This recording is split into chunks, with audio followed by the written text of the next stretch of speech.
चलो आगे बढ़ते हैं। टारगेट कॉस्टिंग में आ जाओ। Target costing please, target costing में आ जाओ। आयुष गुप्ता कह रहे हैं कि फ्री कर दो क्लासेस। फ्री कर दो क्लासेस, आप बोले ना स्टूडेंट जैसा चाहे तो फ्री कर दो क्लासेस। अगर मे भी भविष्य में यही बच्चों की डिमांड आई तो करना पड़ेगा। अभी तो सबकी डिमांड ये नहीं है। फ्री कर देंगे तो बात ये कि रास्ते पे आ जाएंगे, तो फिर फ्री करने लायक रहेंगे कि नहीं वो भी तो आपको सोचना है ना। स्टूडेंट से ही क्वेश्चन पूछेंगे कि आप अगर फ्री करवा देंगे तो ये कैमरा कहाँ से आएगा, ये माइक कहाँ से आएगा, ये एप्लीकेशन कैसे चलेगा, ये लैपटॉप कैसे चलेगा, मैट कैसे बनेगा। ठीक है, तो सब चीज़ बंद हो जाएगा फिर। फ्री में मतलब रास्ते में ही खड़े होके पढ़ाना पड़ेगा भोंपू लेके।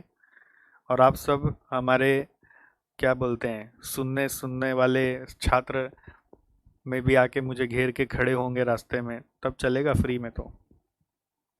ठीक है, प्रैक्टिकली सोचो बेटा। अब आपसे ये उम्मीद नहीं आप लोग सब चार्टर्ड अकाउंटेंट कॉस्ट अकाउंटेंट हो। ओके, नन्हे मुन्ने बच्चे नहीं हो। अगर फ्री करवा दोगे तो फ्री में फिर रोजी रोटी कैसे चलवाओगे ये भी सोचो। क्लाइंट को ऐसा ही सुझाव दो जिससे क्लाइंट की तरक्की हो, वो कमाए और साथ साथ आपको भी उस कमाई का हिस्सा बनाए। अगर आप ऐसा क्लाइंट को एडवाइस दोगे जिससे कि क्लाइंट रास्ते पे आ जाए तो वो साथ साथ आपको भी रास्ते पे ले आएगा।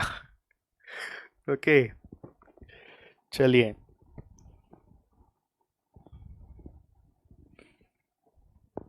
आइए टारगेट कॉस्टिंग में identify value adding and non value adding activities.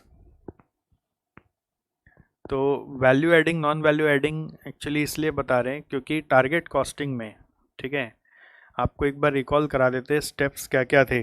Target costing में स्टेप्स क्या क्या थे, इफ़ यू रिमेंबर स्टेप्स एक बार रिकॉल करा देते हैं। मार्केट रिक्वायरमेंट, फिर है आपका वॉल्यूम, आप पता कर लो। फिर आप टारगेट प्राइस जानो। फिर लॉन्ग टर्म मार्जिन से अपना टारगेट प्रॉफिट जानो। फिर आप अपना टारगेट कॉस्ट जानो। फिर आप अपना एक्चुअल कॉस्ट देखो। फिर आप अपना कॉस्ट रिडक्शन प्रोग्राम सेट करो। लिखने का दरकार नहीं है, मैं तो रिकॉल करा रहा हूँ। फिर कॉस्ट रिडक्शन का लिमिट प्रोग्राम सेट करो और फिर कॉस्ट रिडक्शन करो by using value analysis and value engineering. ठीक है, नाउ वैल्यू एनालिसिस क्या होता है, इसमें अपने प्रोसेस का एनालिसिस कर रहे होते हैं और देखते हैं उसमें कि कौन कौन सा एक्टिविटी वैल्यू एडिंग है, कौन कौन सा एक्टिविटी नॉन वैल्यू एडिंग है। वैल्यू एडिंग एक्टिविटी और non value adding activity, non value adding activity को एलिमिनेट करना है जिससे कि कॉस्ट कम हो। और वैल्यू इंजीनियरिंग मतलब कंपोनेंट्स, पार्ट्स या डिज़ाइन पे काम करो जिससे कि कॉस्ट कम हो, एंड देन प्रोडक्ट को लॉन्च करो। एंड देन 10वां नंबर है काइजन करो, कंटिन्यूस इम्प्रूवमेंट करो। सो अभी एक जस्ट क्वेश्चन आया कि आप जज कर पाते हो क्या कौन सा काम वैल्यू एडिंग है, कौन सा काम नॉन वैल्यू एडिंग है। वैल्यू नॉन वैल्यू एडिंग में जज करना है आपको। वैल्यू एडिंग वो होता है जिसको कस्टमर चाहता है और उसके लिए प्राइस देने भी रेडी होगा। ठीक है, सो पहला क्वेश्चन है polishing furniture used by A system engineer in a software firm. तो सॉफ्टवेयर फर्म में अगर हम इंजीनियर का सिस्टम को पॉलिश करा रहे हैं, फर्नीचर को पॉलिश करा रहे, तो उसके लिए क्या कस्टमर एक्स्ट्रा प्रीमियम देने रेडी हो जाएगा कि आपको पता है साहब आपका जो सॉफ्टवेयर लिखा है ना, कोडिंग जो किया है, वो आदमी का जो सॉफ्ट फर्नीचर है उसका पॉलिशिंग का कॉस्ट लग गया, तो कस्टमर क्या बोलेगा, हमको क्या लेना देना उससे। तो ये नॉन वैल्यू एडिंग है। ठीक है, next maintenance by software company of receivable management software for a banking company. तो सॉफ्टवेयर का मेंटेनेंस हो रहा है, मेंटेनेंस में क्या कर रहे हैं तो नहीं बताया, but software maintenance is a value adding activity, क्योंकि सॉफ्टवेयर एक बार बना के दे दिया और उसको अपग्रेड नहीं किया, मेंटेन नहीं किया, उसके बग्स को ठीक नहीं किए, तो उसका कोई वैल्यू नहीं है। Painting of pencils manufactured by pencil company. Pencil में पेंटिंग हम इसलिए करते हैं कि वो लकड़ी का होता है ना, वो नरम नहीं हो जाए मॉइस्चर पकड़ के और टूट ना जाए, इसलिए ऑयल पेंट कर देने से उसका लाइफ बढ़ जाता है, तो value adding. Customers computer keyboard cleaning bye computer repair centre, value adding, computer repair में गया और कीबोर्ड क्लीन कर दिया तो हमें अच्छा लगता है, फील गुड आता है कि चलो सफाई भी कर दिया। Provide brake adjustments in car for repairs by car services, value adding. Okay, because car repairing में गया और ब्रेक एडजस्टमेंट किया तो अच्छा ही किया ना। नेक्स्ट, टारगेट कॉस्टिंग के शुरुआत में मैंने आपको बताया था कि there are two exercises, one is cost control, another is cost reduction. तो आपने कॉस्ट कंट्रोल और रिडक्शन को अच्छे से समझा है कि नहीं, ये आपको समझ में आ जाएगा इस क्वेश्चन को करके। सो कॉस्ट एक्सीडिंग बजट्स और स्टैंडर्ड्स आर इन्वेस्टिगेटेड। तो जब बजट और स्टैंडर्ड से ऊपर कोई कॉस्ट को इन्वेस्टिगेट कर रहे हैं, यानी आप एक्चुअल कॉस्ट को इन्वेस्टिगेट कर रहे हैं, यानी कॉस्ट कंट्रोल हुआ।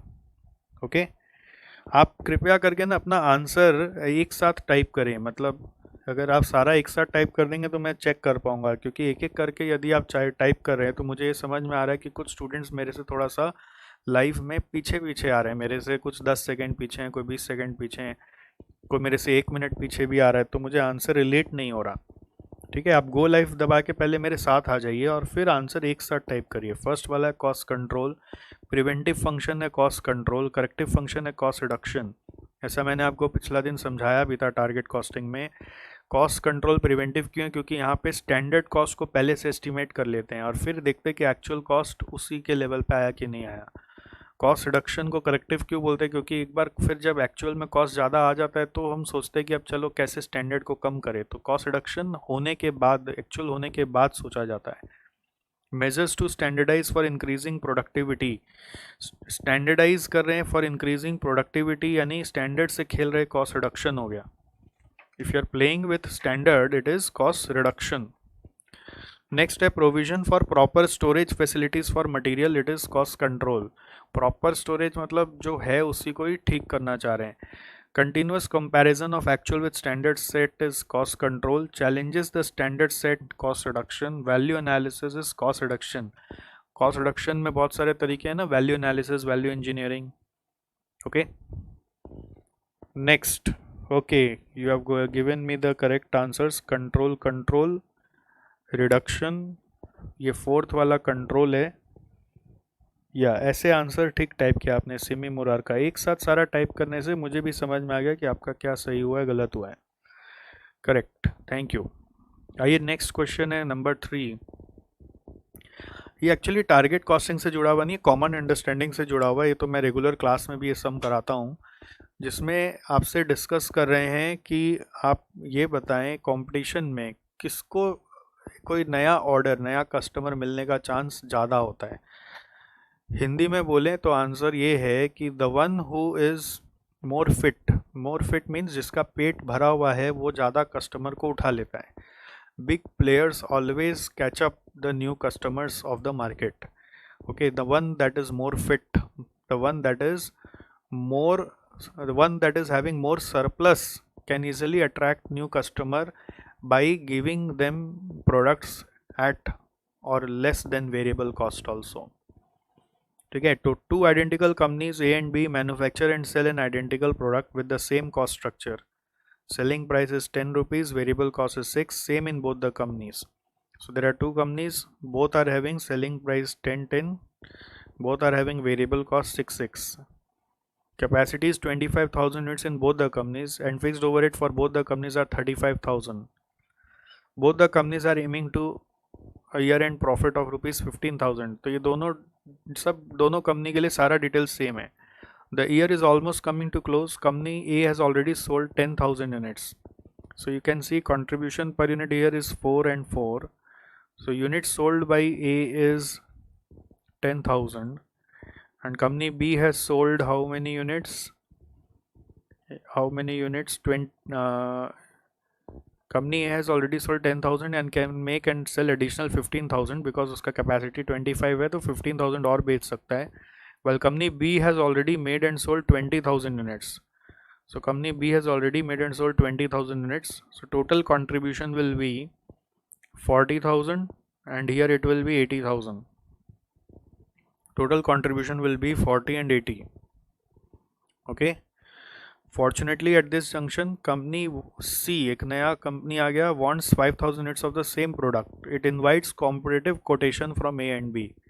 Both A and B are keen to get the order from C. Which company in your opinion has the better chance of getting the offer from company C? तो इन दोनों में किसको chance है कि offer मिल जाएगा C का? तो total contribution आप देखो, फिक्स कॉस्ट देखो दोनों का है 35 और यहाँ पर भी है 35, दोनों का सेम फिक्स कॉस्ट है. सो यू कैन सी यहाँ पे प्रॉफिट आया 5000 और यहाँ पे प्रॉफिट है 45,000, right, 45,000. So you can see that company A could not meet its target profit. It is having a shortfall of 10,000 rupees, but here there is surplus of 30,000 rupees. So B has already earned his target, but A could not. So when company C's offer will come, company A's quotation will be variable cost plus shortfall. जो उसका shortfall है वो recover करने का कोशिश करेगा. Variable cost है 6 plus shortfall है 10,000 रुपीज़ का शॉर्टफॉल है जो 5,000 यूनिट से रिकवर करेंगे तो 2 रुपीज़ होगा, 8 रुपीज़ कोट करने का कोशिश करेगा. कंपनी बीज quote would be, since it is already having surplus, it will only quote the variable cost which is 6 rupees. So lowest quotation is being given by B, so the answer is B. B has got more chance to win this offer because in the competition new customers usually tend to go where the price is lower and the company that has lot of surplus can easily quote lower prices. ठीक है.